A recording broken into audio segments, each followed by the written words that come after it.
This is Visions Under Construction, a chance for our guests to share their visions and tell us what they're working on. For their continued support, we would like to thank Simwood, straight-talking, forward-thinking telecoms. Simwood.com. Why not make CloudOnyx your communication partner? Go to cloudonyx.io. You can find everything about the VUC at vuc.me, thanks to Bluehost, and thanks also to zipdx.com, the conference bridge, and to voxphone.com for local rate dial-ins. Thank you for joining us today. It's whatever date it is, whatever year it is. I know it's Friday. Go to vucme.me to check this out. We have some conference news, starting with, that's right, you guessed it, Kamailio World. Mr. Bodie will be there. I will be there, which shouldn't deter you. And a few other people. Simon is going, James, correct? Or do we know? Yeah, I believe he is. Yeah. Yeah, it's going to be a complete suite of people. And also Eric and Nia. Okay, so our sponsors are going to be there, which is a much more important reason than the fact that I will be there. Oh, Fred and Jenny. Fred will be there. And the boys from Voxphone will be there too. Okay. We have a full house, and that's excellent. And further conference news, even though he didn't find his microphone, we have Mr. Dan Jenkins with us, and I'm trying to... Hello. Hey, Dan, let's hear where you are. Exciting news from your conference, starting from the beginning, dates, place. Yeah, so ComCon 25th to the 29th of June this year. We announced our speakers probably a month or so ago. I'm really, really proud of who we've got speaking. So we've got all of the VoIP projects. We've got some new talks and new projects that people won't have necessarily heard of, but I use them, and I know loads of other people that use them, but they're not really well known. So that's cool. On the web, yeah, give us some examples, Dan. So the one that springs to mind is a project called Dractio, and it's Never heard of that. Yeah, it's kind of like a Kamailio OpenSIPs replacement, but I get to write stuff in Node instead of Kamailio config/Lua, which is quite nice. So that's made by a guy called Dave Horton, who I think has been on, he's been on ClueCon Weekly before.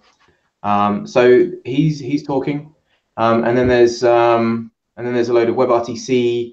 I think we've got every single SFU, open source SFU project there. They're all speaking on different days, so that's pretty neat as well. And then sponsors keep popping up. So who have we got now? We've got Simwood, your friends. We've got Simwood. We've got CoolStats.io. There are two other platinum sponsors, and one that isn't on the website yet but will be is Google. Google are one of our silver sponsors, which is pretty cool. They're speaking as well about where the WebRTC project is at the moment. And then there's two more that just signed today.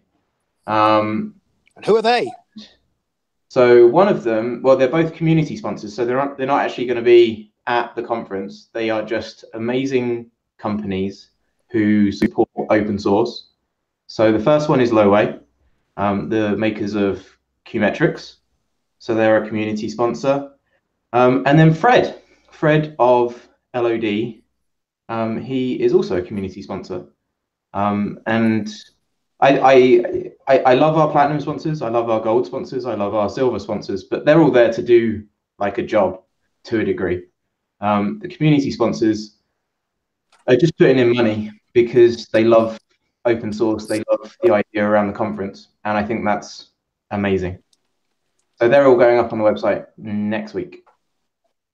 Can we get a URL for people to get to figure out what's going on? Comcon.xyz, so Z.xyz, the correct pronunciation of Z there. Yes, Z, not Z. For those of you listening. So yeah, it's shaping up to be pretty good. There's a couple of surprises that that I'm not talking about yet, and I won't be talking about until you have to go to the conference. They all got signed up a couple weeks ago. So yeah, loads of good stuff happening. Dan, the venue is kind of unusual, is it not? Yeah. So I mean, the whole premise around the whole thing is a little bit unusual. So it's a country house in a place called Dorking in Surrey in the UK, and we've pretty much booked out we have booked out every single hotel room at the venue. So it's a country house, loads and loads of grounds around it. There's a pub, probably, I don't know, 600, 700 away, and we're going to go there one night. The Cloudonics team, so Nia and Eric, they're sponsoring that, so we'll be able to have a bit of a drink on Cloudonics. So I've said, what is it, 3 or 4 names that do things with the VUC as well. So these are the companies that we really want to kind of support because they're supporting us. And you've been investigating, because one of the banes of these kinds of conferences is the local Wi-Fi or local connectivity. I think you've done some homework on that, right? Yeah. So the actual venue has 100 meg symmetrical broadband, and I've got like guarantees and things with the hotel that it can handle everything. So, but I do have a backup plan just in case. So you'll never really know until it happens, at which point everyone will go crazy, and I will be very stressed. But there are backup plans and things in place. But theoretically, the venue say that the Wi-Fi is excellent. I was there a couple of months ago, and I was on the outskirts of the venue grounds, and I could still get Wi-Fi. So just in terms of like me being there and being able to use Wi-Fi wherever I wanted to, that's a good sign.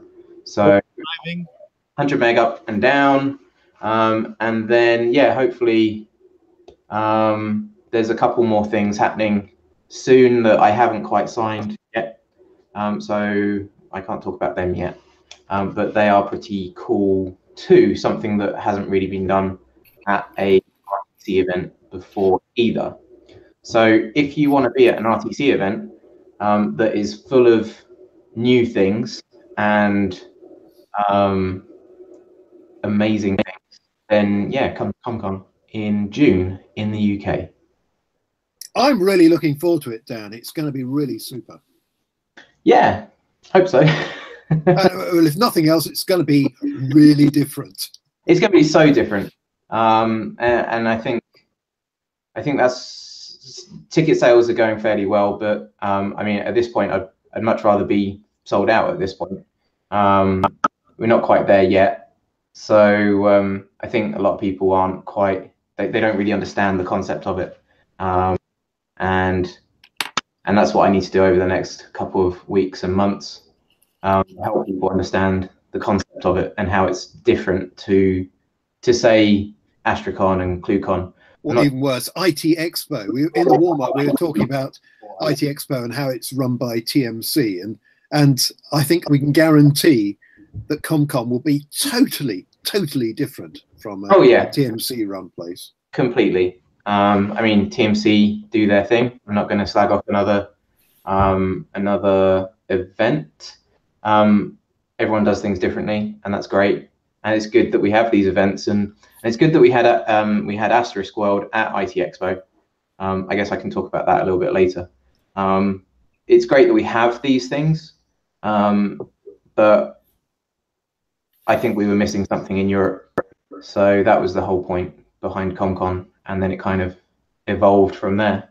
So yeah, hopefully hopefully a couple more announcements for sponsors in the next couple of weeks, where people sign on dotted lines, and hopefully sell all the tickets in the next couple of weeks, and then I can start being happy about it again. Now, that is the challenge, isn't it? Are you going to be in Berlin, by the way, this year? No, unfortunately not. My wife is currently pregnant, and she is due, I think, 3 weeks before Camma World. So that would be a great escape for you. Oh, I can't. At the moment, well, actually, no, I won't be there. Baby will either turn up early or it will turn up late, and so it's just easier to say no, I won't be there. My first conference after impending baby arrival will be ComCon. So, well, you won't be jaded then. It'll be good. Yes, exactly. Probably glad of the escape by then, I would imagine. No comment. I was thinking the escape was brilliant. Apparently that did not take. Anyway, we're missing. I should have said, where James was like angling earlier, like, oh, tell us about some of the speakers. Well, James is going to be there speaking and doing a workshop about his venture, his and Andy's venture, around 4G cell sites and not spots and all those hype words that James goes on about every week. Yeah. And so the word is, bring your 4G, your LTE capable phone with you, because you will be using it. Will there be dangerous demos? There are no dangerous demos. Well,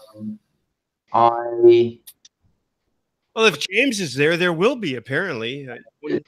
James being there by itself will mean like it's dangerous in itself, but there's no slot for dangerous demos. We do have workshops and things, and we do have panels. So it might be that a workshop might... It'll be a wild workshop, won't it? Yeah, a workshop that James is doing might end up being rather dangerous demo-y based on the content within the workshop, maybe. But there's no actual, quote, dangerous demos at ComCon. There was just too much good content. I'm not saying dangerous demos is bad, but there was just too much content to fit into the schedule as it was. I meant to ask you this before. Speaking of James and his pink microphone, any plans besides the pink microphone or any kind of streaming? Or are you recording the presentations? How's that all going down? I can neither confirm or deny any of that at the moment. That is very much... so we will be recording for sure. Any more than that, we'll rely on us getting all of our sponsorship that we need. So I want to. Don't get me wrong, but there are other things that I'd rather spend money on straight away. Let's say. Of course, understandable. Also, I would like to mention, James is on the phone. What is he doing? How dare you? Sorry, my headset's falling off. Oh, well, when you get older, your head shrinks. And when you're losing your hair, you know, that nothing. Thank you. Nothing to hold it up. Anyway, Dan, I propose that anyone who would want to, because I'm within an hour of your time zone, when it's happening, I have currently, God, I hope this doesn't jinx it, but I have a very good Ethernet internet connection. I showed James 940 down and 230 up. Wow. To do a lot of things. So if anybody wants to do anything, well, okay. James 940. Oh, sorry. That's James bringing. James. If anybody wants to do anything, we can easily arrange that. And because we're close to the time zone, I'd love to do that. I could appear just as James. Yeah. Sorry. Is blind? Is that the right? There we go. Mute the child. What else? We missing anything? I don't think so at the moment. Things are progressing fairly well. Yeah, people just need to go and start buying their tickets that keep saying that they're going to buy tickets. No, I'm fairly happy with everything at the moment. But I mean, anyone that's organized an event will will tell you you can be very happy with how things are going, but when you know that you've only got, what is it, 4 months, and you've still got tickets to sell, gets you a bit antsy, let's say. I get that. And you've got, if I can speak in really broad terms, you have the back end all ready to go. The front end, which would be the people coming, the paying customers, paying attendees, is the front end, and that's going to take a little bit longer to make that happen. Yeah, exactly. And people keep telling me this. I spoke to Kathleen Kathleen from FreeSwitch at IT Expo, and she was like, yeah, it happens all the time. Like you'll get to like 2 weeks before, and then you'll finally sell all of your tickets. And it's just expected, but it's the first time, and it's nerve-wracking, let's say. Dan, I have a question, really off-the-wall question for you, because this came up with Astracon and it's come up with other conferences, and I don't know what people are doing with this. But a couple of people told me at a con several years ago, can we get a list of the attendees to know who to contact before and so on? And I think David or whoever was in charge of the Digium end of Astracon, I think the person said, well, it's a kind of a privacy thing. We don't really like to do that, or the people don't. But anyway, long story short is that people really would like to know who's coming, and I'm talking about once you've bought your ticket, okay? And you kind of want to know who's there to schedule, maybe to try to reach out to them and so on. So thoughts on that? That's an interesting way of looking at it. So within my sponsor contracts, there's a line that, let me get my sponsorship contract up. There's a line that says, attendee list, Nimble Ape will not share the attendee list with sponsor name, because I'm not a fan of a company that an attendee hasn't actually met with. I'm not a fan of that company then like spamming them with, oh, you should come and like we should meet, or here's a product or whatever. Well, at this point, the attendee knows nothing about that sponsor, and it's just rude. So we've got 4.5 days or so at ComCon to make amazing contacts with people, and that's the whole point. Like, I could read you like my spiel that I send off to sponsors, and it basically tells the story of, well, we've got 3.5, 4, well, yeah, almost 4 days of activities and amazing things happening at ComCon, and it's all designed around having this great one-on-one relationship, this one-on-one conversation with attendees, between speakers, other attendees, etc. So from a sponsor perspective, I'm completely against giving out an attendee list. I'm completely against selling that, or whatever. What you asked was from the other perspective of attendees wanting to know about other attendees and who else is going to be there. And that's something I haven't really thought about too much. And I'm not against doing that. I'm not against enabling people to be able to do that, whether or not that's through Tito, the company that sell the tickets for me, the mechanism that sells the tickets, whether or not that's through something called PaperCall, which is what we did our CFP through. Perhaps we could just set up a real-time communication channel and then just communicate. Yeah, so I'm not against doing that. It just needs a bit of thought. And I must admit, it's not something I've really thought about. I'd only really thought about the other side of it, of sponsors. You're muted, someone muted you. I have an idea, which would be to find a way, I mean, Lord knows there's a million ways to do this, of creating a channel or a way, kind of an opt-in thing. I'm not talking about sponsors. Sponsors is a whole other issue. So do you want to be on this? Of course, there's another way to look at this, which is to just collect people's Twitters or whatever, and do it that way. And maybe, are you if somebody buys a ticket, you know, this would be good actually. I think you ask them if would you like to give your website and your Twitter, your Instagram, whatever your social media, and that way people could actually reach out that way, and you're not responsible for it. Right. Might be a good. Yeah, it's something that we can do. I just haven't thought about it, so that's an action point for me. Well, I'm giving you the idea. Yeah, I would suggest something a little bit simpler than that, and that is you just define a communication channel, and anybody who wants to talk with everybody else can just pop up in that channel and talk to anybody else. Yeah, it's really difficult though, isn't it? Like, so in that way, the individual has control in that they can either join it or not join it, and if they join it, they don't like it, then they can leave. Yeah. What plan? Whether or not we use a Mastodon instance, I know how much Randy likes Mastodon. Yeah, well, I think Randy's the only person who does like Mastodon. But something. I'm not sure. By the way, it's patently false. Believe me, I'm aware of these things. But anyway, go ahead, Dan. You can definitely do something, and it does make sense to do something. I personally don't. I think Astracon did it one year, didn't they? Where you could see who was attending certain talks or something like that. I personally like to just turn up to an event, but I guess that's because I'm unorganized when it comes to events, and I'm usually writing my slides 2 days beforehand. But some other people do prefer to do that, don't they? So yeah, we'll sort something out. What, a whole 2 days in advance? Well, that's so organized. That sounds really organized.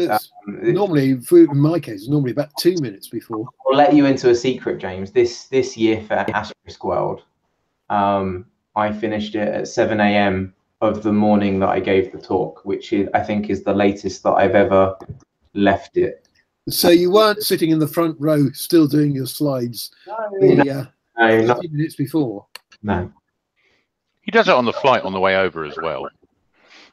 No, I tried to do it. Whiskey gets in the way. Yeah, I tried to do it on the flight on the way over. And one, the Wi-Fi got worse as we went across the Atlantic. But two, yeah, whiskey got in the way.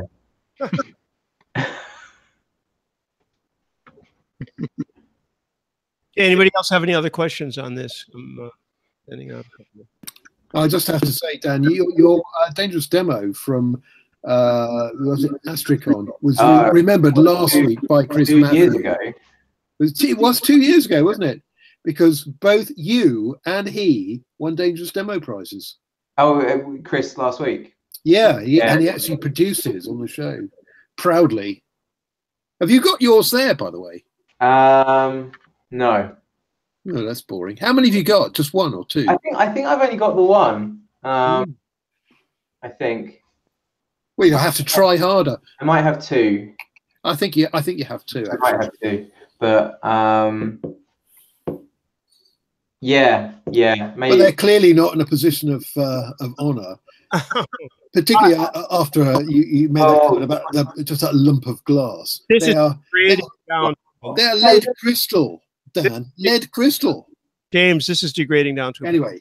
Let's get on to the topic. And Dan, I'm sure you have opinions on this. Now, Corrado is the person who I grabbed this. The last thing he wrote on Wire in our private channel was trust no one.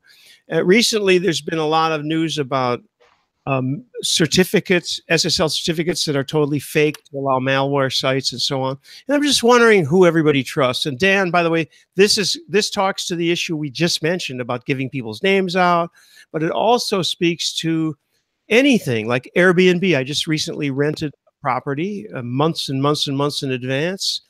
And I noticed a lot of weird stuff. I'm not going to go into details. Everybody knows who they are.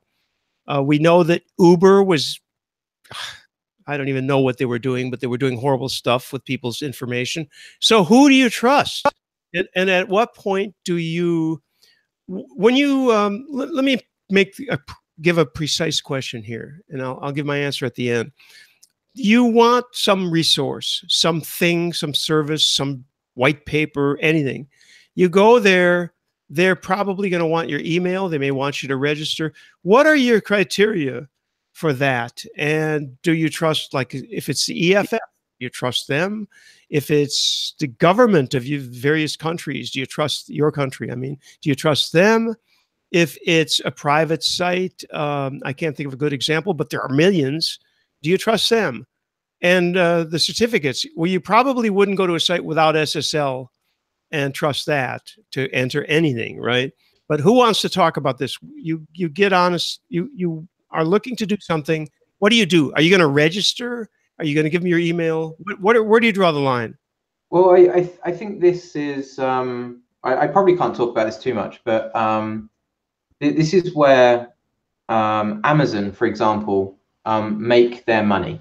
If going to Amazon costs me an extra £5 rather than going direct to the seller on their website, am I going to go and spend £5 less with a company that I don't necessarily trust, or am I going to spend £5 more and just use my Amazon account? I'm going to spend £5 more and use my Amazon account. And with so Google Chrome Canary has just started complaining in the past couple of weeks about TLS certs that Chrome won't be supporting from April, I think. Yeah. Some from April and some from October. And as people know, I use Canary as my daily driver because it tells me when WebRTC is going to break, which is all well and good. And like up until very recently, past couple of weeks, I've been able to use Canary 99% of the time.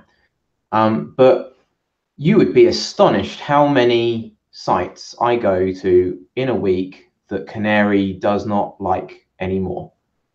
The one main one the other day was Apple's developer website. Apple's developer website had a TLS cert that Chrome no longer saw as secure. So the fact that it's been known for a long period of time now which certificate authorities we deem as secure now, or ones that we don't deem as secure, and the fact that Apple still had a cert from that company is pretty astounding in itself. I tweeted about a couple of websites and then that were now showing up as not trusted, and Tim Panton sent me a message back going, oh, can you like, are there any more? Like, how often is this? And like, I've just been sending in like 2 or 3 a week, going this one, this one, this one, and it's amazing how many websites I cannot, and I'm not going to go in and accept the security exception because that defeats the point. So I've had to go and like use Safari or something if I really need to. But yeah, it kind of it really does show like how big websites are still using certs that aren't seen as secure, and it's just okay, and it's now only because Google and the Chrome team are saying no, we're gonna make this really not okay, that things are changing. Right. I think it's worth mentioning, by the way, that for example, what we do on live.vuc.me, we cannot get a certificate, even if I wanted to pay for it or get it. However, we can't use a certificate on that. It's a Blogger site. We use that simply because if, the day that thousands of people want to look at it, Blogger probably won't go down, whereas our site probably would. The point being that when you have, there's a tendency of, say, people like Medium, when you have your own domain on Medium, they actually install, because they have a system to do this, and apparently it doesn't cost them much, they install the certificate that works for you. Obviously, Blogger's not going to, Google doesn't do this on Blogger, but there are many other instances, because unless you buy a wildcard certificate, which are very expensive, by the way, from the trusted authorities, you're not going to get that to happen. Now on VUC.me, we actually fought pretty hard with the help of ZipDX guy, by the way, who really knows what he's doing. because we had a lot of problems getting our certificate to work properly precisely on Chrome, and I think whoever else is Safari is pretty bad sometimes on that too. We finally got the green light from all the browsers. Thanks to, is it Noel? Yeah. Right. Yeah, it's Noel. And in fact, I have a couple of things to add and or ask. One is, I've got a little bromance going with the Let's Encrypt project. I just think that what they do is spectacular. Where do they fit into this exactly? It's so easy to use. It's so well integrated with a lot of like blog hosts and stuff like that. The Chris at Lightning Base, it's like 2 clicks to install a certificate, automatically renews every 90 days. I'm so happy with that. That's one thing. Second thing is, and this I'm going to get in trouble for saying, but here we go. City of Houston launched a brand new website this week. That website does not properly load into most browsers.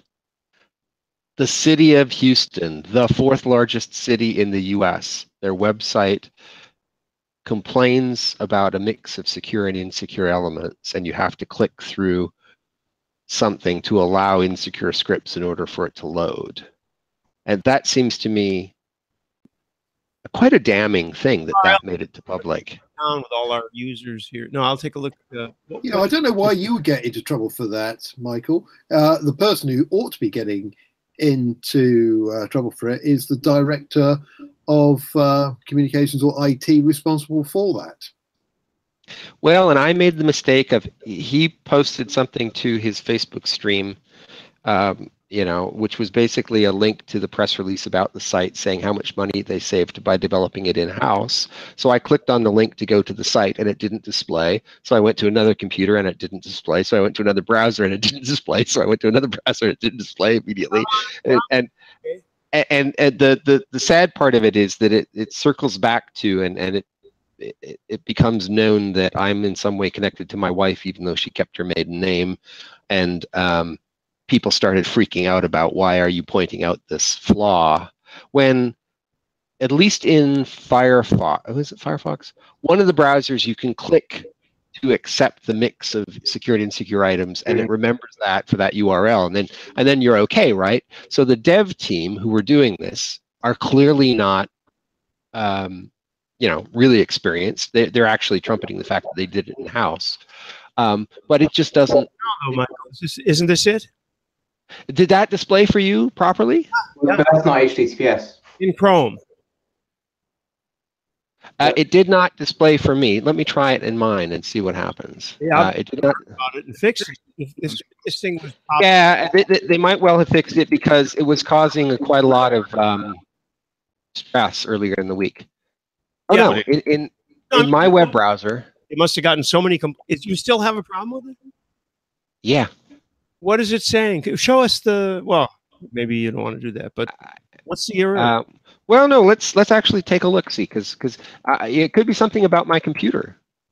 Because I showed all my porn links. No, I don't have it. So Chrome in the next couple of months, Chrome is now going to. At the moment, it puts it as grey when it's an HTTP page. In the next couple of months, Chrome is now going to actually put, where it says secure, usually it's going to say not secure. Well, hang on here. I'm going to try and get this for you all so you can see. And you're talking Firefox. This was the issue with Apple's website, Apple's developer website. Their main page had a good cert, but all of the underlying JavaScript was being served up from a different domain, a different Apple domain. And it was those domains that weren't loading. And so like you could never click on login because the JavaScript never loaded. A lot of times it happens with images being served from a CDN or something like that. I'm getting it. Okay. Here's what I am seeing. Oh my God. Can you see this? Yes. You're not getting the style sheet, it looks like. Yeah. Yeah, and in order to clear it, you have to click on this little thing over here, say load unsafe scripts, and then it comes up, but it tells me it's not secure. But everything loads fine if you get rid of the HTTPS. Well, that's a good Why question. why did you go to the HTTPS version? Is my first question, because Randy didn't go to the HTTPS page. I didn't. No. Why is it possible to go to a non-HTTPS version? Is my question. Yeah, right. Well, or what happens in my instance, I believe, just a Yeah. second, I'm going to clear this. mess something up. How do I turn off the screen sharing? There we go. What happened in my instance, I've been running for a long time an extension in Chrome that prefers HTTPS since before Chrome did. And now I wonder if that's still installed. We could have a look at that and see. So if you go to a non-HTTPS page and HTTPS is available, it will chuck you over to HTTPS. Okay, wait a second, everybody. Here's the thing. When I went to this, I'm having this, looking at the same thing you are now, Michael. If you put it into HTTPS, it's bad. But yeah, I've got the same. Wait a minute, let me finish, James. The point is that I Googled for it, and when I Googled for it, that is when it sent me to the HTTP. So what I'm saying is they are not pushing the TLS version, if there even is one, because it looks like, well, there is one, obviously, but it's not done, it's not configured properly. Right. So, and that's the thing. With browsers preferring HTTPS now, this is one of those things where you really should have double-checked this. Oh yeah, they shouldn't be serving up HTTPS if it doesn't work. And if, to a degree, if there's no login or anything, then I mean, we're trying to move away from non-TLS for even like basic websites anymore. But unless there's an actual reason, the people. Well, there is a reason, though. There is a reason, and that's to avoid man-in-the-middle attacks. Yeah. But yeah, unless they're actively like my website, if you go to the HTTP website, it redirects you to the HTTPS because I want people to go to the HTTPS version. Right. Right. Even my blog, it prefers the HTTPS. And that's the power of Let's Encrypt, like you were talking about earlier. And Randy was saying how wildcard TLS certs, or SSL is very old and we should all stop saying it. Wildcard TLS certs are expensive. Let's Encrypt will be supporting wildcard certs in the next month or two, I think. So, I mean, Let's Encrypt is really doing amazing things. And it's very annoying at the very beginning that you have to renew it every 3 months, but it's actually good. Because you end up having to go get a new cert every 3 months and you automate it. Yeah, exactly. And I literally read about Let's Encrypt about a month later. My web host did an integration with them, and it was like click, click, click, done. And there were a couple of little hiccups at first getting it set up just because the integration was so brand new. But then every 90 days, I just get an email saying the cert's auto-renewed, the cert's auto-renewed, the cert, and life is good. So kudos to those guys. But I mean, what came out this week? Getting back onto the whole who do you trust? A Tesla cloud account was hacked and used for Bitcoin mining or something. And I mean that's all connected to your car, and like so yeah. Who do you trust? Trust no one. I think trust no one's actually pretty good, and I think I would extend that, and wanted to talk more about it also, but I think you need to extend that to everything you see on the internet as well. And that means that when people share stories about somebody doing this or that, and this, I apply this to whether I like it or not. In other words, I don't selectively go, yeah, well, that's because they're devious, whereas my people are okay. Now, whether that's, speaking of, say, in politics, whether it's left or right, other than the extremes, I don't trust the extremes either way, but I also don't trust just the left or right either way. So you've got to take everything with a grain of salt. And I thought of this and wanted to write it down, and I haven't, so it's a scoop. So it's a scoop here today, which is that if you've ever worn a bad shoe, a shoe that just doesn't fit, if you wear it for any length of time, it'll actually deform your foot. And if you go around the internet looking and keep resharing stuff that you haven't checked into or haven't thought about enough or aren't skeptical about. It's going to deform your mind to where you're going to be like a foot that's formed to a shoe. Your mind is going to be formed to accept premises that you like because they're in your bubble, but they're not necessarily true. So anyway, that's a little thought for the day. Trust no one, I think, is a very good motto. And I didn't want this, the TLS idea is kind of narrow. I mean, because there's so many other things. Dan, you mentioned something really good, which is that you go to Amazon because you trust them. And you actually, I've been a customer for probably 10 years since they've existed, more or less. So you know that they're going to refund your money if something screws up, and pretty much, and you know they're going to be good for anything that happens. I don't want to speak to what they're doing to local bricks and mortar. That's a whole other topic. But the point is, then you've got stuff in your home, and this is another topic. So James, you've got Google Home or Echo or Alexa or all that crap.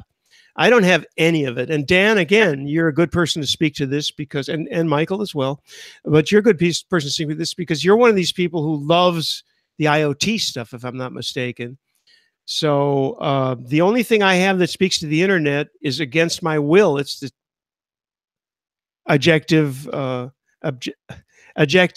deleted Ring camera, which just has to talk to the server and show pictures of what's going on in front of my house. Anyway, I don't want Alexa or any other microphone listening. I know you can turn it on and off. We had that with I forgot about it's in front of me, but I can't remember the name of it. The little thing that the Invoxia folks did. Michael, help me out. What's the name of that thing? The Invoxia box that, oh gosh. Tribby. Yeah, thank you, James. Tribby. That thing right now is sitting here. It's has no power, no battery. But anyway, I just don't want, so Tribby had a button that you could turn on and off. Dan, do you have one of these devices in your home? Or I've got many Google Homes. So I've got a Google Home Mini in my office. I've also got a Amazon Alexa thing, an Echo over in the corner that I don't use, that just sits there and listens to me all day. So Amazon have everything that they want from me as well. And then, of course, I've got a mobile phone that has Google Assistant on it as well. Yep, yeah, there is that. And I have that too. I mean, kind of even more weird. It's a feature on the Pixel 2 where you can be listening to music and it will pop up what it actually is. But that apparently doesn't go off to the cloud. I don't understand how. But so yeah, I've got a bunch of devices that are supposedly listening to me. My viewpoint is I live with the Google Homes and Google Assistant more specifically. I'm already tied into the Google ecosystem, like heavily. They know exactly where I am in the world. They already listen in using my phone. Facebook already does that creepy thing where you can have a conversation with someone about something and then 2 minutes later you've got an advert for that thing in your Facebook feed. On Messenger? No. Not Messenger, right? Because Messenger is supposed to be encrypted. No, it's the Facebook app or something where you can be talking about something and then 2 minutes later there's an ad for it. So I mean, to a degree, less so Facebook and less so Amazon, and like I should really just unplug the Echo that's in the corner of my room because I don't use it. But I mean, Google already knows absolutely everything about me anyway. They knew that I was searching for a flight to to Miami to go to IT Expo. I use their search engine. They know absolutely everything there is about me. So why not just embrace that? To make my life easier, I can say, okay, Google, turn on the living room lights. Did it? There you go. So, and that's pretty cool, and that's useful for me. Okay, Google, turn off the living room lights. Okay, turning 17, lights on. Oh, Nice. The Sorry, problem is I've 17. got my. Did that say 17? Yeah, really. It did. why 17 anyway? I wonder But what- wait a minute. Let's to widen this. Okay, Dan, that's but you excellent. get my point. Google already know everything there is to know about me. So Well, me too. Yeah. Google knows more about me than my wife does, literally. And I mean, we've been married for, well, I don't even want to number the number of decades. But you know? that circle back to that sort of brings to mind the argument that, well, you know, I don't have anything to hide, so why does encryption matter? When in point of fact, it matters because everybody has stuff to hide, and it's I don't know. I'm a little uncomfortable with everybody knowing stuff about us, but at the same time, the convenience of these elements is sort of undeniable. That's it. That's it, No, exactly. You're right. The golden rule here is that as long as you continue to get benefit out of the service, then people will continue to use it. But the moment somebody does something evil that really annoys you, and I'm guessing, Randy, that somebody's done something evil to you that has annoyed you in the past, then people will just shut the door. I'm And that's easily what- annoyed. And that's one of the reasons why Google are very, very sensitive about this issue of what they do with the information. They've got a huge amount of information, but they are quite sensitive about how they employ it. Because if it's employed badly, they know that people will shut the door on them. Well, let me just say that in the case of Google, yeah, I'm in that world, and I've got Google Locate, and I can see where my wife is. She can see where I am, and so on and so forth. But it's pretty annoying when you go to the grocery store that you've gone to probably 1,000 times, that prompt comes up from Maps saying, would you answer a few questions about that store, which I probably already have anyway. There's that, and there's a bunch of other things that they do, they meaning everybody, all of these things. So I'm not on Facebook. I have no truck with Facebook, as they say. I'm off of LinkedIn, although LinkedIn was less odious than most of these platforms. Yeah, what did LinkedIn do to upset you? Well, when they got bought by Microsoft, what happened was, this is my fault. I clicked on something, some prompt came up, and I misunderstood it and clicked on it, and it uploaded all my contacts. And then it probably started sending crap out to people going, you know, I don't know what they do, but they got all my contacts, and I don't appreciate that. Now that, again, probably my fault. And I had well over 500, by the way, which is the limit to, you know, in other words, when you go to somebody and you see they have 500, it never says more. They could have 20,000. You'll never know. Well, I had well over 500. So, you know, I don't like the idea of the microphone, and I don't really need to talk to something to turn the lights on. We have switches for that. I'm not worried about that. Yeah, that's interesting. I don't, because you know what? I really do love the microphone. The utility of that voice interface I find incredibly useful. Alexa, turn on the office lights. Are they off? Oh, there they go. There they go. Wait, Now, talking about the microphones on these things, I mean, how good do you think they are in terms of sensitivity? I find that my Alexa's, I've only got one Alexa, and it's sat in the kitchen, and it sits underneath. Which one have you got? Home. Because they're different. I've got an Amazon Alexa Home, an Echo. Sorry, the whole thing, the big one. Yeah. First generation. Yeah, first generation, which says I have 9 microphones, which is fine, but it sits in sort of like in a corner, and it's overhung by a cabinet, and it goes almost deaf. I would imagine the microphones are struggling between them to sort out the echo responses from all around it. Well, You'd be surprised. Yeah. But the only thing I haven't got an open area I can put it in, so it becomes kind of useless.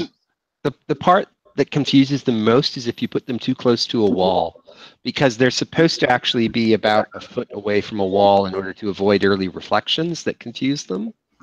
And I know my accuracy rate with our Echoes, first gen Echoes, is very good with my voice, it is only about 70% with my wife's voice. They're much better at male voices than female voices. And so my wife occasionally argues with Alexa, and it's kind of funny. Alexa, turn off the living room lights. Well, that was for John. Michael's got a headset. But it's the same with my wife. Like, we'll go up to bed and she'll say, turn on the bedroom lights, and it will go, I don't know how to do that yet. And then I ask it, and it knows. I always say it's because she's Irish, but it is because of male versus female voices, etc.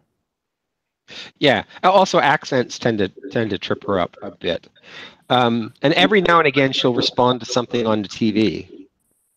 Yeah.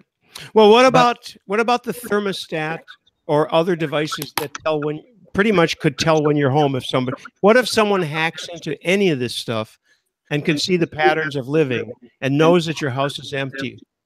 Do you know what though? They don't have to. If you want to don the tinfoil hat and move off to the mountains and avoid the black SUVs, just don't buy this crap. Well, then you have to. That's rubbish, Randy. That is total rubbish. It really makes me cross when people with their tinfoil hats come up with bollocks like that. I don't have a tinfoil hat. I just don't want that particular facility. Well, you don't have to. Well, I don't have it. So we're good. What y'all are missing is that security is absolute, right? And that means if you want to live in a high security lifestyle, you have to. It's like being ovo-lacto vegetarian. It's a deep dive, a buy-in in many different ways, and it's not something that you do kind of lightly. Our friend Noel at ZipDX is very much into this. You have to sort of live the paranoid lifestyle in order to actually go down that road. And so the bigger question is, what kind of a life do you want to live? Are you worried about getting hit by a bus every time you go outside? Because if I want to hear what's going on, if I want to know what's going on inside your house, and I have any proximity to your house, I'm going to bounce a laser off your front room window, and the modulation of the laser beam will tell me exactly what you're saying better than any microphone could. True. So you have to say, people used to worry, is this call being recorded? Fact. Every call is recorded all the time, and the cost to do it is trivial in the light of the cost of, say, the NSA's latest data center in Utah. So, what kind of life do you want to lead? That's the real question. I would prefer to drink better wine. I think I am personally. I'm leading the life I want to lead. I need to. Well, James is not. Yeah, chicken. Wait a minute, James. You're not the young chicken that you once were. But you're not as old as I am. And I think once you've lived a certain time, the attractiveness of these things, these bright and shiny objects, there's nothing wrong with that if that's what you want. I personally see absolutely no reason to talk to a light switch. But, the rest of you do. I don't have a problem with that. I just don't want it myself. And I think that I'm going somewhere with this, which is forget security for a second and just think about the fact that Amazon and others are talking about serving ads or giving you answers. When you go, Alexa, could you order me some Tide detergent, Tide Pods, right? And it says, well, Procter & Gamble makes other products. Why don't you try Cheer or something? I don't know. This is coming to the forefront too now, and this is a little entrance into your home. Dan mentioned spam, for example, earlier. You got an attendee list, so the sponsors got the attendee list, and they start sending you. And this has happened to me, by the way, from Mastercon. When you visit a booth to get their little toys, they want your business card. They scan it, and then they start sending you. I'm not saying spam, but they'll send you a little email, blah blah blah. So on. Well, this is exactly what happens with home and all the rest. Alexa, is that they're going to start talking to you with little other solutions to your problems, and that's fine. I mean, you can deal with it, and there are ways to get rid of it. But I don't even want to get into that. There are way too many other scenarios to live than that. But I'm not against it for other people. I just don't feel it myself. And John says, technically, you aren't talking to the light switch. You're talking to Alexa, who turns to the Philips controller, who talks to the smart lights. And that's true. And hey, would I care if I had this? Would I care if Amazon knows how many times I turn the lights on and off? I don't care. No, sure, I get that. However, I postulated in a recent post that Amazon or Google was working on a nightlight that you would put near your bathroom, and then it would count the times you went to the bathroom at night and could diagnose if you had prostate problems. Well, I think that's actually quite useful. Well, it is, but it's probably better than having somebody put their finger up, where. If you have a separate bathroom for everyone, maybe. But if you're living in a family and so on, that's completely pointless. No, because the camera shows who's going to the bathroom. Don't right. Okay. So yeah. So I have a spin. I have a different spin. I'd like to take this a different direction. Sure. Because I don't think any of you have these things. Apple's HomePod. Too little, too late, too isolated, too closed, or is this too closed? Too closed. Apple, I mean, Apple's new. Is this the real Apple, the Apple of the future, or is this an anomaly? I think it's probably going to fail. I mean, we know that acoustically it's absolutely brilliant, but at this moment in time, it's configured in such a way that you can only use it with Apple products, and so. Well, that's what they do. So, isn't it? Well, no, not does all the watch? time. Does the Apple Watch work with Android? Until FaceTime is actually openly interoperable with anything, I don't want to hear anybody tell me anything about Apple and openness. Yeah, really, they're not. Yeah, a good example is the Apple TV. The Apple TV, you can access other services other than just the Apple service. But in the case of the HomePod, you can't. And so if you like something like Spotify, for example, you're stuffed. Spotify. And it doesn't even support like Bluetooth interop to work with an Android phone. No, it doesn't. But acoustically, the thing is incredibly clever because it maps the room, the acoustic properties of the room, and then synthesizes multiple speakers, but from a single unit. How clever is that? It's called digital room correction, and it's existed for about a decade, although it's been fairly expensive. Yeah. Sonos does something similar. Heck, the Polycom IP7000 does something similar. When it boots up, it chirps and it tries to evaluate the dimensions of your room. When it boots up, 3 months later, oh, my Polycom's just booted. Hooray. How about this? This just came out. The Lighthouse AI-powered, oh God, AI is the new, 31 flavors? AI-powered security camera, $230, $299. But again, who do you trust? What are they doing with this stuff? It's talking to a server. It's, this is great. Yeah. AI is the new cloud, though. It is. AI, it's just another sort of, how to put it? It's some nebulous marketing term in many respects that says something really bright that you don't understand, but you're probably going to be drawn to. Buzzword. I do think that Sonos. It'll be interesting to see how Sonos, and I don't love Sonos either. I don't own any of that, although there's a lot of it in the neighborhood here. It'll be interesting to see how they respond. It has been noted that while the HomePod sounds very good, that you can buy 2 Sonos Ones and enjoy actual stereo for the price of a HomePod, which I think is and also that they do that, which Apple is working on for HomePod later on down the road. I don't know anyone who has bought a HomePod yet because the price is too high and the usability of it is so limited. So I'm sure there's sheeples in the United States who have. Well, who's this? Keith. It's Keith. It's Keith. Hey, Keith. And this is where Keith says, but I've got a HomePod. Well, we were just about to end the public part, but that doesn't mean that we can't keep going. Let me just make a few notes here. My beyond my complaint about HomePod. Well, HomePod is worse than Sonos. Sonos is also sort of.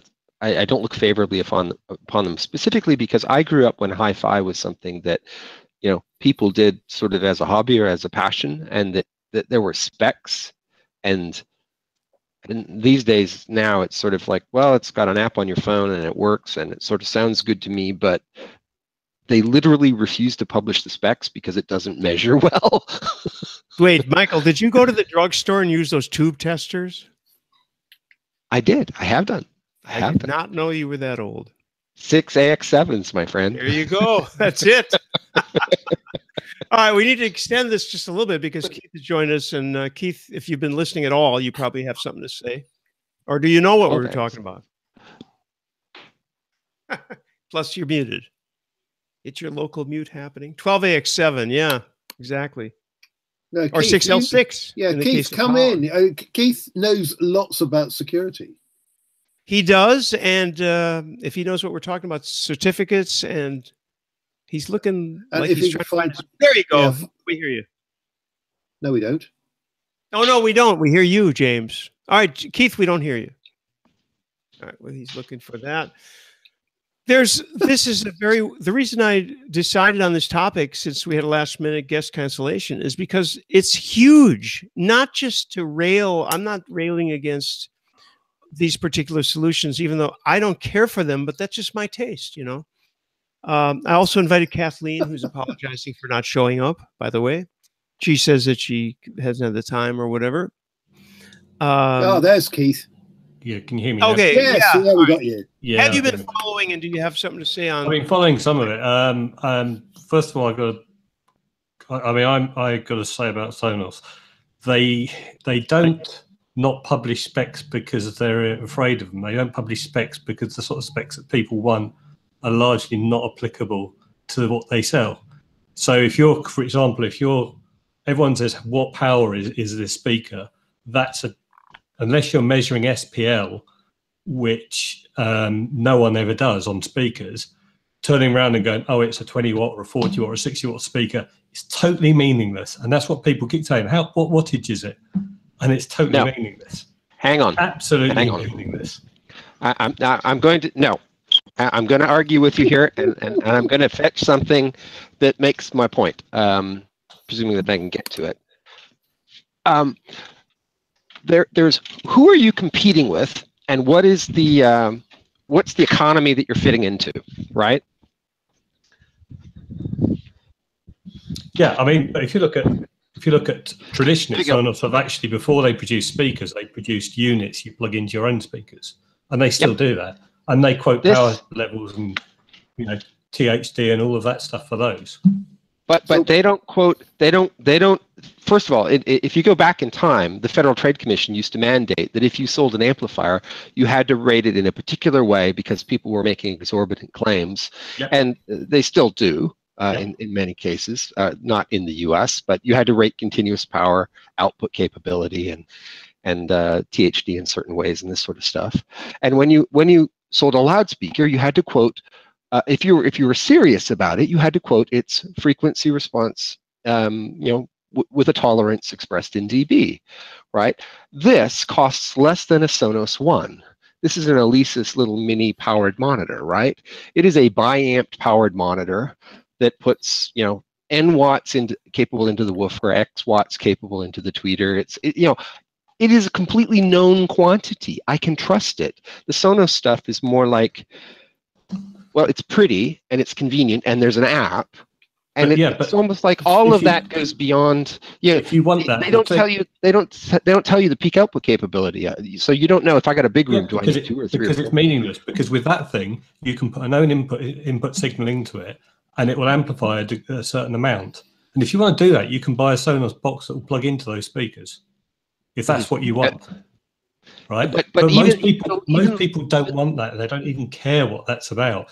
People who do can go and buy that because Sonos produce stuff to do that. I just think that they're being evasive with the little stuff because they literally, for those of us who would like to know what it's capable of, we can't possibly know. They won't tell you. Did you know that Sonos financed a study whose conclusion was that people who listen to music in their house are happier and have sex more often than people who don't? Fair enough. And moving on swiftly. Well, I thought that was kind of earth-shaking. Well, you don't so much listen as play, though, Randy, don't you? Well, yeah, I don't listen. I have music going on in my head 24 hours a day, literally 24 hours a day.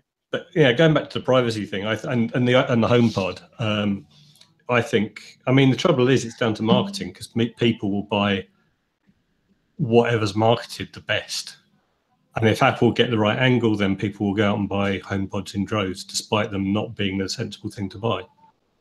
And I think if you look at it, for a lot of people, if you're not bothered about specs and kind of that kind of technical side of it, and you just want something which sounds reasonably good and that is easy to use, something like the Sonos would be a much better bet than a HomePod for the vast majority of people. Not only can you get two of them, a stereo pair, which sounds fantastic, and probably sounds much better than the HomePod because you get them true stereo for about the same price. But you can currently use it with Alexa, and by later on this year you'll be able to use it with Siri and Google Home if you want to as well.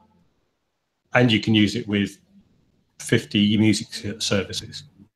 But the thing, Keith, the thing is that you're locked into an ecosystem usually. Locked maybe is not the right word, but point is that people who are, particularly people who like Apple stuff, they're going to buy the Apple. They're going to buy the pods. The pods, Air, whatever that thing is, for $250, which has been vastly improved. For it's 20 times more than you should be paying for something like that. But anyway, there's that. There's all the rest. But just like politics, this is another bubble. Ecosystems are another bubble. So if you're into Android, if you're into the opposite, if you're into Apple, then you're looking at Apple sites and you're on all these different feeds, and you see that they have a new model of the watch and it's a little cheaper. You're going to jump on that. If you've got an iPhone, you've got an iPod. Now, I happen to have an iPod. I needed to buy one for different. In fact, we have several in the house, but most of them are very old. But the point is, I'm not in that ecosystem. I am, as Dan mentioned, more in the Google ecosystem. But this idea of being in the silo is kind of bad. So you need to be conscious of it. The average person is not conscious of it at all. They don't realize. So they're in their little world with Apple, and you got the blue. Is it the blue or the green message? I can't remember now. You got your SMS, free messaging. So most people are pretty much stuck in these worlds. I think they're less so than they used to be. I mean, I think people are getting more aware of it. And I think also people, particularly when it comes to music choices, I mean, Apple Store sells Sonos speakers.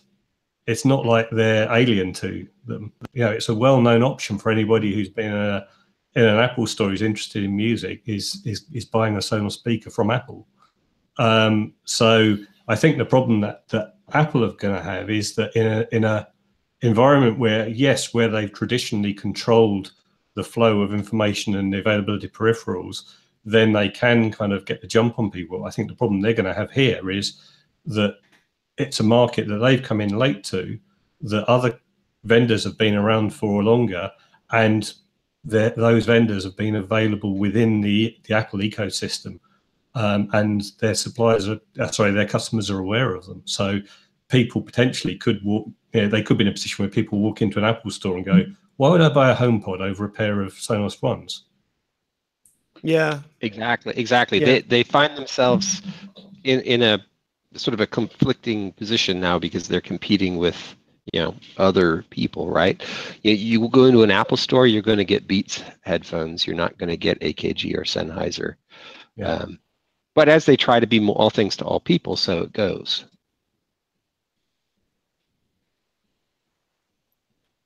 So what's that beside you there? It looks like it's got a bunch of XLR inputs on it that's turned upside down.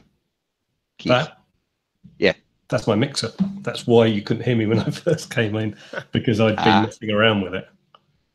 That is quite cool actually. It's a Behringer XR18. Okay. And basically it's a app controlled mixer with a screen that looks like this. This is the one that Corrado was selling about 6 months ago, and I was so impressed with it I rushed out and bought one. So I've got one too, Keith. They're very good. It's incredibly good. But I'll tell you what, it is so flexible. It is so good.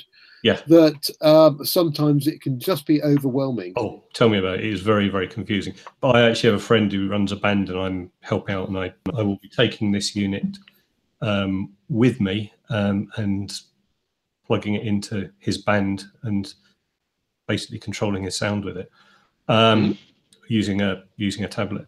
Yeah, and so flexible. It means that each member of the band, if they want, they can control their own levels. Yeah, on their own iPhone or iPad or Android handset, whatever they've got. Exactly, yeah. Well, there are some limitations with that. If they've got the Behringer personal monitoring system, you can do that. I'll come back off of that. They can do it as much as they want to. They basically see all 18 channels, and they can create their own personal mix. The unit itself has only got 6 auxiliary outputs. So if you're going the traditional route with wedge monitors, you've only got 6 mixes. But 6 is pretty good for a typical pub band. But what do you do with it? Do you run a band or run the sound for a band? Do you? Well, I run the sound for my friend's band, which is what I'll be doing with that tomorrow. But I just generally have it because it's a really flexible audio input, because it's 18 input audio device which works with Linux. And do you in this band, do they use wedges or do they use in-ear monitors? They use wedges at the moment. They're looking at moving to IEMs. IEMs are fascinating. They've fundamentally changed live performance. Yeah.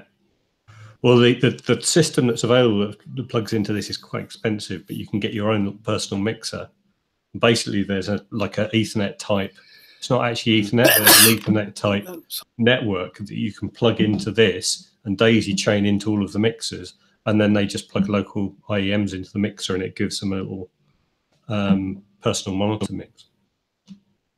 I think especially for drummers, the ability to have IEMs is gonna just so saves your hearing. Yeah. And well, one of the drummers they use has actually got a system where he's got a full acoustic kit, but he mutes it and he actually puts triggers onto it, and he has it going into a PC running, I think it's Authentic Drums or something like that, and he then pumps that into, he mixes that individually, pushes that into the front of house, and then has his own monitor mix off of that. Yeah, the interesting thing that I saw the other day, which relates drummer wise, Sennheiser has this microphone system for drums. It's been around a couple of years, I guess, where each mic that clips on the drum also has a little laser, and basically the laser acts as a sidechain gate to mute that microphone. So when the drum head moves, the gate opens, and you don't get a lot of leakage across the drums, which is really brilliant. It's very good. It's very good. Yeah, it's of course expensive, but you know, if you got a giant acoustic drum kit, you know, what's a set of microphones? Yeah. I mean, one of the things about this mixer actually is it's got some very cool options. You can do things like ducking channels. So, for example, I could plug a bass into this. It's got a high Z input. It's got a amp emulation system, and I can set it so that when I'm playing my bass or my guitar, it mutes my mic, so I don't pick up any noise on the mic from the thing. It's a very, very simple setup to do that once you know which things to press. As you saw, it's got quite a complex, the application. The application runs under Linux, by the way, which is fantastic. But this application has got all kinds of, capabilities for, gates and effects. Yeah, some funky effects in there as well. Yeah, you can plug effects into this. Well, plug effects, virtual effects into this. And for what it actually does, it's surprisingly inexpensive. Keith, we should do a test on the ping time between you and me, and maybe we can mess around with something. I would like to announce before we terminate the coverage, if you will, of world coverage of this, that I'm doing a concert, a short concert, mini concert, March 3rd, Saturday, March 3rd, at something like between 6 and 7 GMT. And that'll be right here in our studio, because now I have a really, really good internet connection. And if this works, I'll be looking to expand that, since it's very hard to play live elsewhere why not do it here? And then, so I've got a friend coming over. We're going to be doing that. And then we can retry some of the systems that allowed us to play, like Jam Kazam, I think it was called. We did some of those things, and hopefully there may be other solutions where we can do like worldwide jam sessions and things. So Keith looks like he's preparing something to show. Keith, what is that? A Jam Kazam box. Oh, it is. Oh, so you got to tell me how that works. Unmute. So how's that doing? To be honest, it's on the shelf up there because I haven't used it for ages. The main issue I had with it really was that there was no one in Europe using them. And if you're not familiar with Jam Kazam as a service, it's a service where you download an app to PC. I think it only works on Windows, which is awkward for me because I use that's Mac. A downside for me. May work on Mac. And you don't actually need this. You can plug it into any sound card, but it does round trip tests on your sound card. So you have to have a low latency audio interface. It then also does it does peer-to-peer. It's centrally controlled, but it does a peer-to-peer setup. But what it does is round trip tests to all the people that are near you, and it tries to work out who is basically within a sensible jamming distance. You know that we had Jam Kazam on, right? Yeah. Were you involved in that? Or I missed that one, no. But you knew about it. No, Yeah. I was going to say that particular hardware was developed. I haven't seen one, so I don't know, but excuse me, but it was developed especially to be low latency local hardware. Yes. Whereas, I mean, if you got an iMac, I don't think my hardware is slow, but if you've got like a fairly not too old Windows. Well, this sounded ideal. I mean, the idea is this is basically a Linux mini computer, right? And it's designed for low latency, though. Yeah. And you may have Jam Kazam named a few cards that are pretty low. The point was simply that if you didn't have a good card, this would fix that. And maybe that I did jam with some people in some place like Denmark and also the UK. Unfortunately, once you get over like about 35 milliseconds, it's really hard. Yeah. But I think that people, you and I, for example, people that we know each other, could probably do some interesting stuff. So we'll have to discuss that privately at some point. Yeah. And make some tests and see.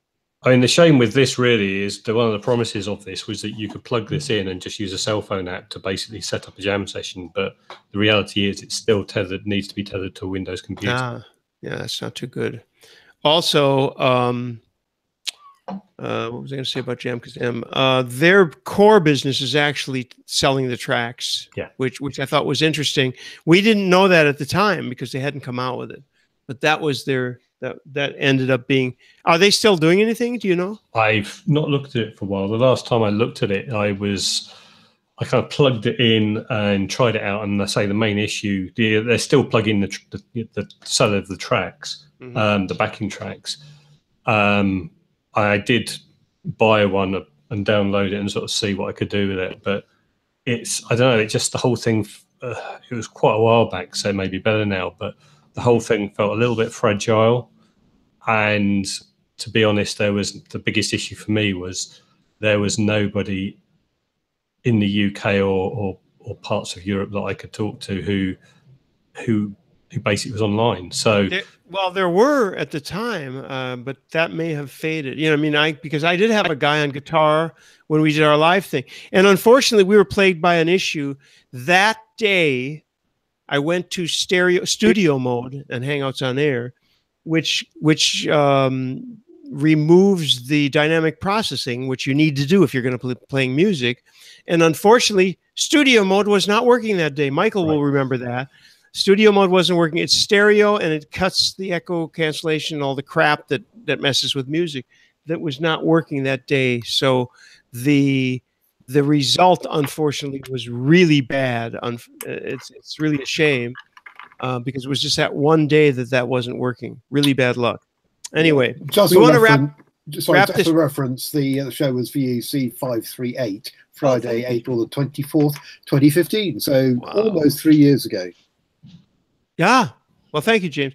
Anyway, a conclusion from everybody. Anybody? Dan, let's remind them of the URL and the dates and stuff. Yeah, you should definitely go and buy a ticket for ComCon, comcon.xyz. You can be HTTPS or HTTP and it will redirect you.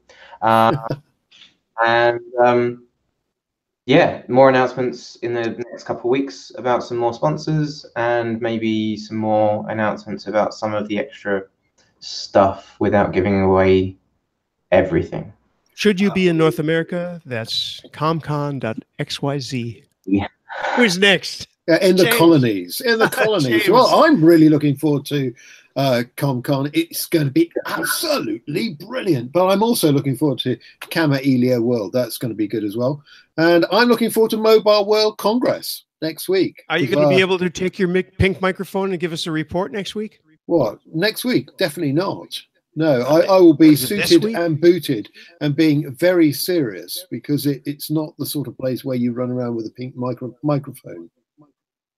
Well, there is no place that really you want to run around with a pink microphone, but Well, I don't know. You get away with between it. you and your You can get you and away your with God. it at ClueCon. I mean, it works well at ClueCon, but not at Mobile World Congress. We have some fantastic things planned. I was speaking to Lorenzo Miniero from Miteco. He's going to be with us soon at the end of the month, I think. Abby Minisale is coming. James, you raved about her. She's going to be on giving her vision. Remember, we're talking visions. here. Indeed. Yeah, I've known Abby for many years because she always used to be that kind of the teenager lurking Right. behind the scenes at ClueCon. But she's just evolved into something completely different, into a really, useful person. That's come, Wow. no, that's come out completely That wrongly. came But out- she's a really That nice. came out really bad. She's a really nice kid who really has got lots of skills. So I look forward to hearing about what she's got to say, and hopefully she might even say something about Signal Wire. That would be a good idea, although I don't know that that's the case. Next week, we have the pleasure of welcoming Kathleen King. Kathleen's going to be talking about ClueCon, but we're also going to get all the details about her life. Well, maybe not all, but some, because we need the visions. Why do people get up in the morning? If I started telling you about why I get up in the morning, it would take something like a year and a half. Keith, any last words? Thanks for joining us late. Yeah, But sorry I was late, but well, you have things to do. I do. No last words. That's it. Okay, I'm all out of Keith, you ought to come on and do when we do a toy session because you've clearly got lots of toys. I have some, yes.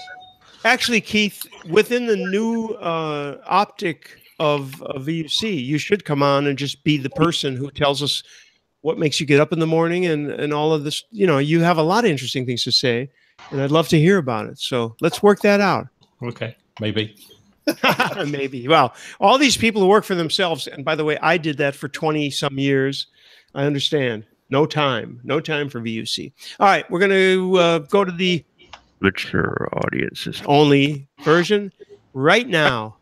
Oh, did somebody say something? Do I have time to? No, I don't. All right. Bye all. See you next week.